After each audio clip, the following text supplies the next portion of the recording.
Hey guys, good morning and welcome to the South Fork of the American River. I'm that guy from Reno, and this is another edition of American Nomad. We're coming at you from the Marshall Gold Discovery Site, just downstream from the Troublemaker Rapid. And I'm waiting for my paddling partner, Jen, who's going to be showing up here in just a bit. And then we're heading down to the river store to get outfitted.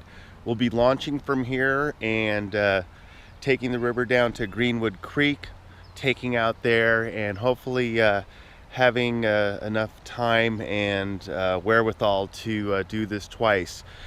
If you take a look real close here, you'll see that there's a lot of water here. We're currently running at about 5,000 cubic feet per second. So the water is moving really aggressively. Typically beyond this probably wouldn't go in, although it looks pretty mellow right here. Once you hit the rapids after this, it gets pretty aggressive. And in fact, the rapids this way are all class 3 plus. So when they start doing releases above 5,000 or it's moving at above 5,000, it gets pretty aggressive, and you really want to be with somebody experienced to guide you through this. All right, well, that's all I got for right now. Thank you for joining us. We're looking forward to the best day ever. All right, so after Jen arrived, she met me at the Marshall Gold Discovery Site. We jumped in our rides and headed north up 49, about 7.5 miles, to the Greenwood Creek River access area, which is where we were going to finish our trip, or where we did finish our trip, and we staged a vehicle to get back, and also we took the time to assess what the conditions were going to be like. As you can see, it was a spectacular, glorious, exceptional day. Not enough verbs to say how beautiful it was, but it also was big water. The flow was about 5,000 CFS plus, about 4 times greater than I've ever experienced. And this section of the river that we were doing is the middle section of the South Fork, starting at about the 5.8 mile mark of the 21 miles at the Marshall Gold Discovery Site, and then finishing off at the 11.6 mile takeout point, which is where we're walking to right now, which is the Greenwood Creek access area. So knowing that the flow was about 4 times greater than normal, that kind of makes everything bump up almost an entire class. The water is going to be very difficult to swim in if you fall in. So we really wanted to make sure we were on our toes. We're both experienced boaters, and we just wanted to play it safe. So here we are approaching the Greenwood Creek access area, and you can see it's beautiful here. But if you look closely, you'll also see that the water level is really high, and it's pushing with a ton of force. So not only are the rapids more intense, even what appears to be a calmer area is moving with some ferocious intensity. So after we got our bearings of how and what we were going to be exposed to at takeout, we went ahead and headed over to the river store to grab our boats, and then headed back to the Marshall Gold Discovery Site. We're putting in our boats and getting ready to rock and roll. Phenomenal morning so far, right? Yes. Yeah, absolutely. You're on vacation. And this is Jen's first time in an IK, and if you don't know, this is what an IK is. This is an expedition weight material, and these are really a lot of fun in white water. We have an Air Tributary Tomcat Solo and an Air Lynx, which also features some thigh straps. So both these boats are super high end. It'll be a lot of fun. The water is crazy right now, but we're hoping to get at least 2 runs in today. It's about 10:30, and we're just easing into the day, no rush whatsoever. And what's What's the word of the day? Have fun. Safety first. Oh yeah, safety first. We don't leave anybody behind. Safety first. Safety first. And have fun. And have fun.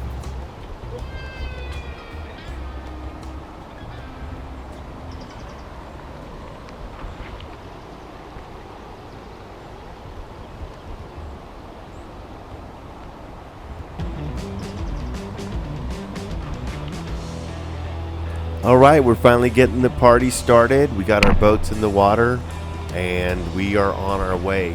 Almost immediately, you can see how high the water is. And having been out there, for over a decade, I knew that we were going to be in for a bit of a challenge.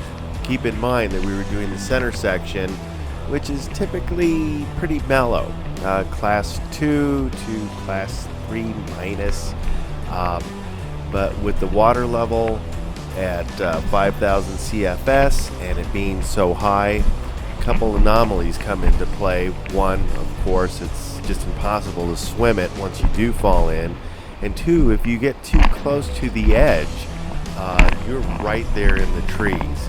And a lot of times when you're going around a sharp bend in the river, the flow is so strong it has a tendency to want to push you to the outside, which became problematic later for us in our trip.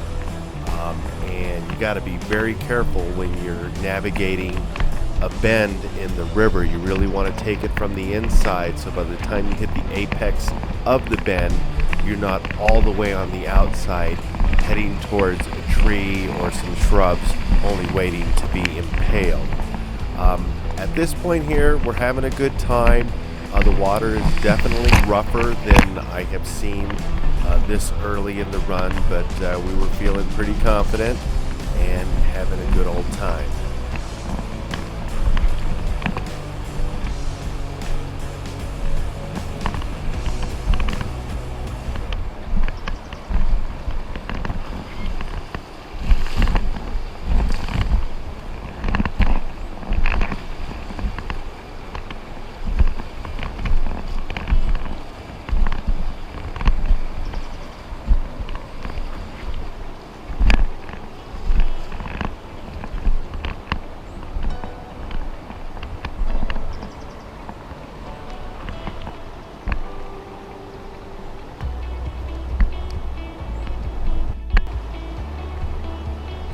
At this point in our excursion, we're approaching the next rapid and feeling very confident, but this is where I took my first swim. As we're rounding this bend, I got thrust into a boulder, thought it was just a wave. It caught my boat, flipped me out of it, and Jen did all the right things. As I'm in the water right now, first thing I'm doing is getting my paddle, seeing if I can get my boat. I realize I can't, so I get into a safety swim position.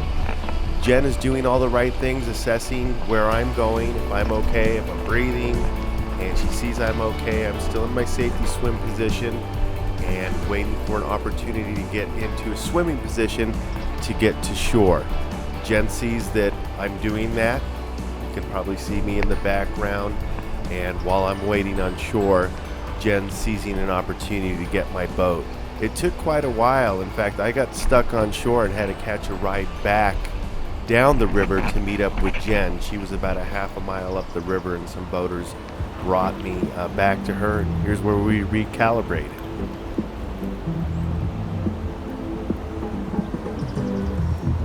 This is Jen's favorite song. It is my favorite song. There you go. Stick figure, same old story. Love him. So I crashed and burned down there and was rescued. Jen did an exemplary job of maintaining the situation and waiting for me in one spot because she saw that I made it to shore and I was safe. So it was just a matter of waiting for me since she was downstream. So good job, Jen. We're about a mile and a half into a 3.5, 4 mile journey to Greenwood Creek. And so far, just make a note, we are still alive. No, it's all good. Yeah, you having fun? I'm having a blast. Yeah, that was great. Yeah. Those rapids, except for you. No. But they're She, pretty good. she. Look at her smile. Look at the smile. See, she's still secretly. God bless him. All right, we're gonna take a break because I'm in recovery mode, but this is great, and I'm so happy Jen's here. Okay, bye.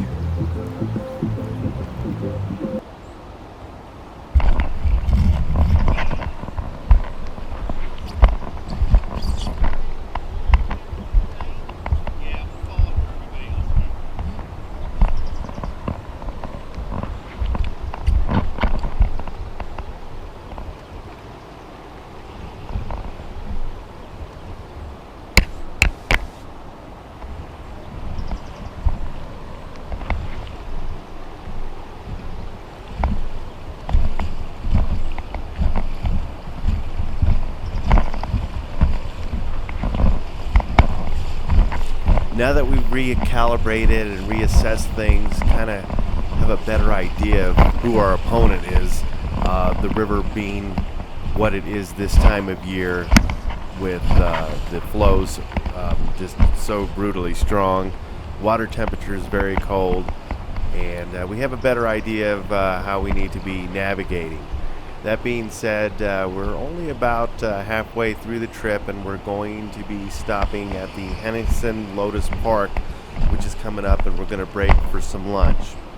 In the meantime, we'll let the video roll and let you all take it in. I know this is kind of turning into a home movie a little bit, but in all sincerity, I've done this portion of this river maybe 25 times in my lifetime, and it was very different today. So as you're enjoying the video, take in mind and assess for yourself how high this water level is. The water is really big and really fast. It's very deceiving, and you need to know what you're doing when you're out there, especially when the water levels are like this. It's very unforgiving.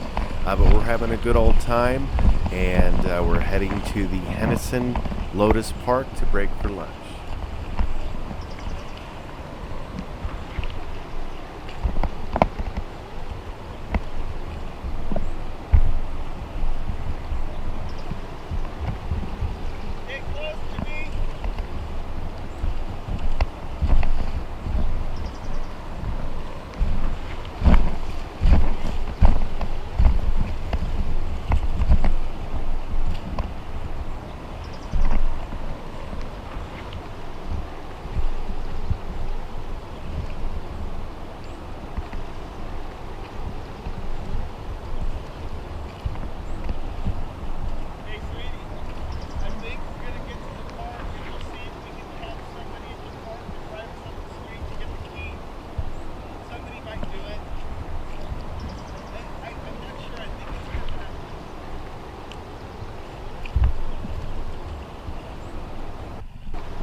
After enjoying some lunch, it's back in the water for us. And as you can see, it's beautiful. The water's moving at a good pace, even though you can't really tell right here because it's so deep. But as soon as we round the corner, all hell breaks loose. And this portion of the trip was a little scary because Jen takes a swim. This is her first one of the day. And she was out of my line of sight for, a good 30 seconds, maybe a minute. And that's always a little disconcerting. But we did recover, but check it out.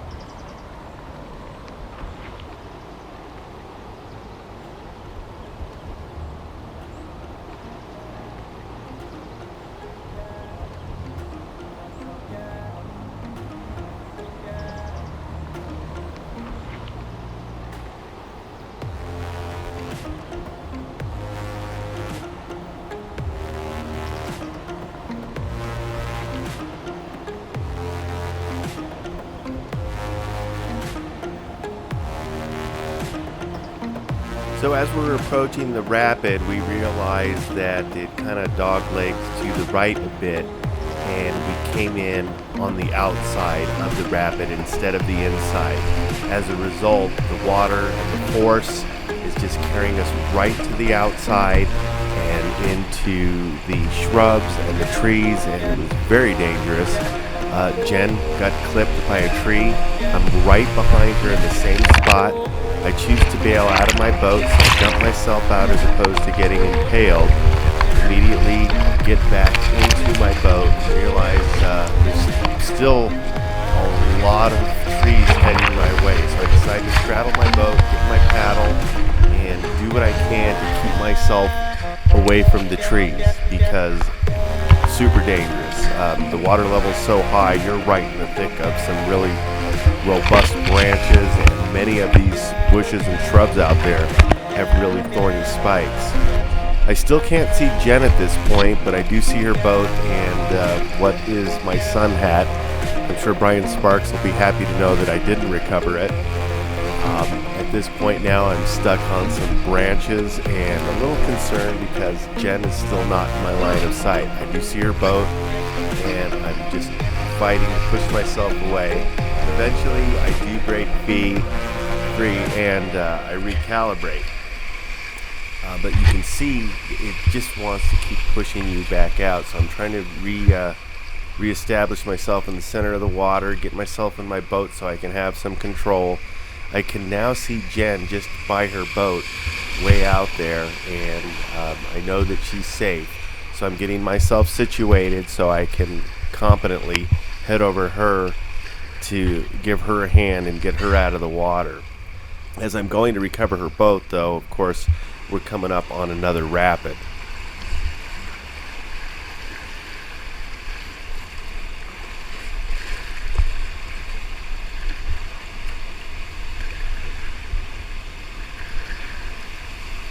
Jen's at the 12 o'clock position right in front of me and looking for an opportunity to get out of her safety swim position and into a swim position to head for shore. As you can see, we're out of the white water here. I've got her boat recovered. I see Jen right in front of me. She's been in the water quite a while, and she was out of sight for a bit, so I don't know what she was exposed to. I don't know if she hit any rocks or anything, or what her overall condition is. I can see that she's swimming comfortably, but I don't know what her condition is. So we're just kind of scrambling to get to shore, and here she's getting ready to get into her swim position and get over to shore.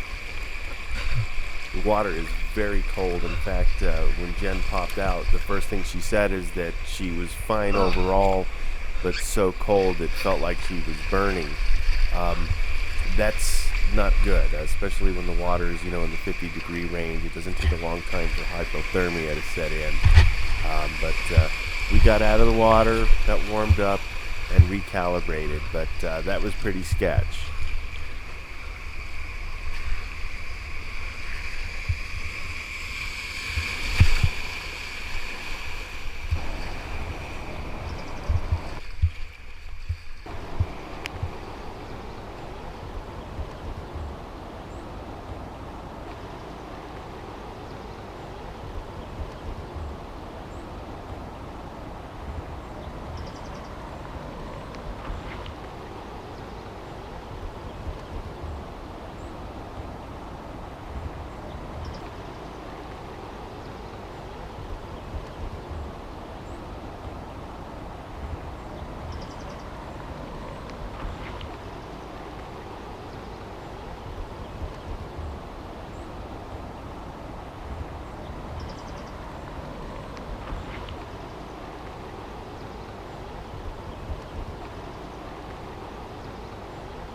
surprised we haven't lost anything. That's impressive. Oh wait, we lost your hat. Or was that my hat? Oh! Oh! Let's get the hat.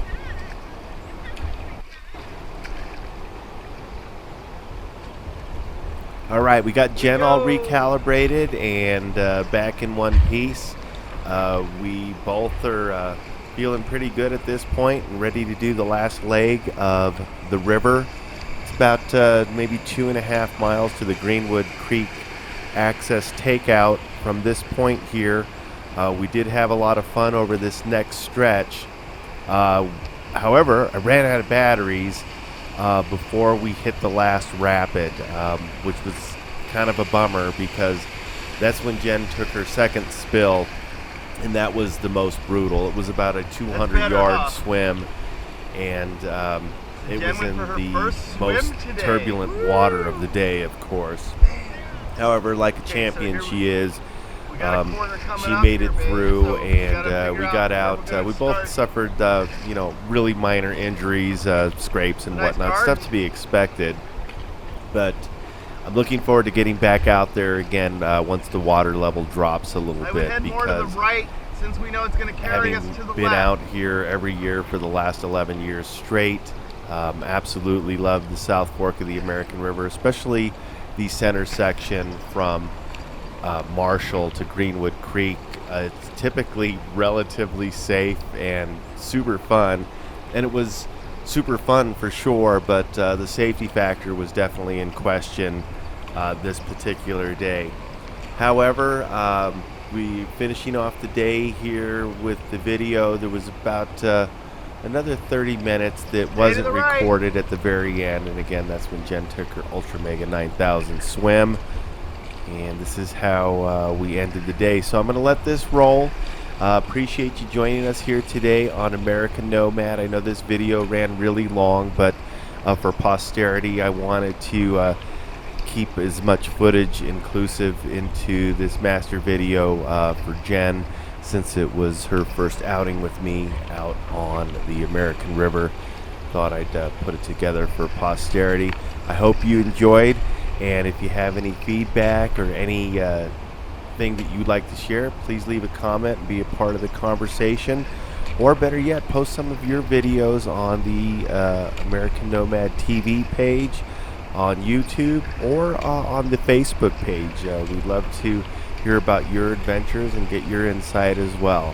So we're going to finish off the video with this last little leg, and we'll see you next time on American Nomad.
Hey Jen, what you got there? Oh my god, I'm so glad I brought this today to keep my phone dry, and that I brought this one too. What's that? So we got I'm a waterproof myself a- sandwich container. Look at that. So you can kayak and have your And eat lunch your too. Go to AmericanNomadOutfitters.com for the phone case, for the waterproof sandwich holder. You'll have to see this lady here about that. See you later.